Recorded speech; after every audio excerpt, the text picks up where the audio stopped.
We have always treated our mind as the ultimate authority on all things. It decides in any circumstance what it wants, when it wants, how it thinks, what it's going to prioritize. It has ultimate authority like the monarch. I'm arguing in this next phase of the human race that is an antiquated model of management of human life.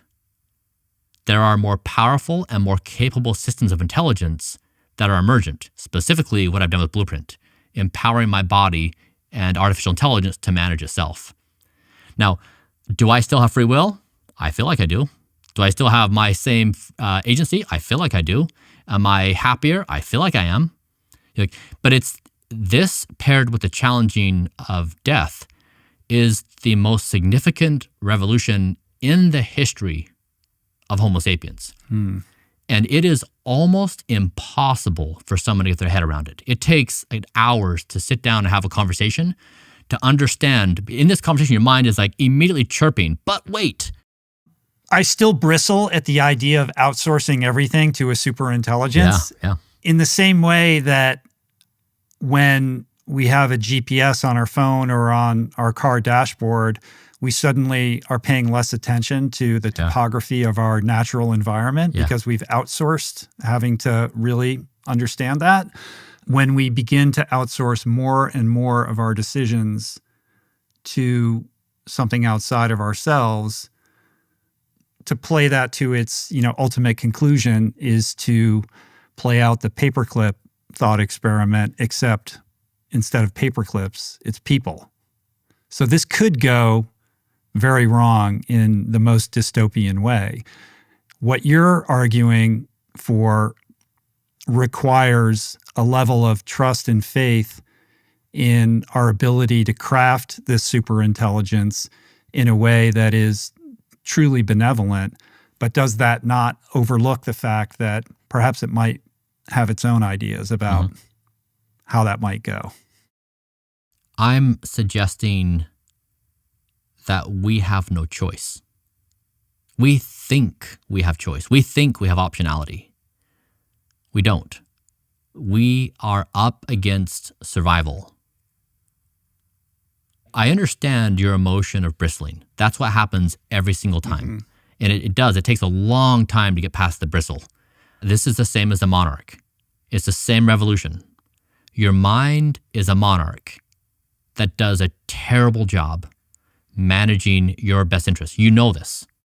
And even knowing this, even telling me in this conversation, you still bristle with the idea that this thing wouldn't be in charge of you, that you don't trust at all. You know it's bad for you, and you bristle still.